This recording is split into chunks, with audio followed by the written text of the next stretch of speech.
मित्रांनो, आमच्याकडे एक आयफोन एक्स आलेला ज्याचं टच वर्किंग होत नाहीये बघा. याचं टच आहे ना वगैरे काहीच वर्किंग होत नाहीये. तर सगळ्यात पहिले ना व्हॉल्यूम अप आणि डाऊन दाबायचं आहे आणि मग ऑन ऑफचं बटन दाबायचं आहे. ते सगळं काम स्पीडमध्ये करायचं आहे. तर आम्ही बघा पहिले व्हॉल्यूम अप दाबलं, मग डाऊन दाबलं, मग ऑन ऑफचं बटन दाबून धरलेलं आहे.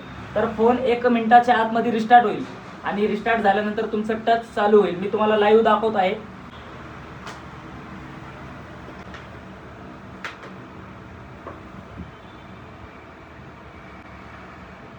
तर फोन आमचा बंद झालेला आहे आता फोन ॲपल लोगो येईल आणि ऑन होईल.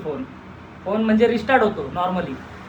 फोन हँग झाला असेल, टच वर्किंग करत नसेल, फोन फ्रीज झाला असेल तर आपण करू शकता आणि आपला प्रॉब्लेम सॉल्व्ह होईल. कुठंही जायची गरज नाही. तर व्हिडिओ आपल्याला कसा लागला हे कमेंटमध्ये सांगायचं. आणि ज्यांचं कोणताही फोनचा प्रॉब्लेम असेल तर ते आपल्या मोबाईल शॉपवर व्हिजिट करू शकता. मगरपट्टा चौकात आमचं दुकान आहे, धनलक्ष्मी मोबाईल. आता मी तुम्हाला टच वर्किंग करून दाखवतो. टच वर्किंग झाल्यावर बघा टच वर्किंग होत आहे प्रॉपर आणि आपलं काम सक्सेस झालेलं आहे. थँक्यू.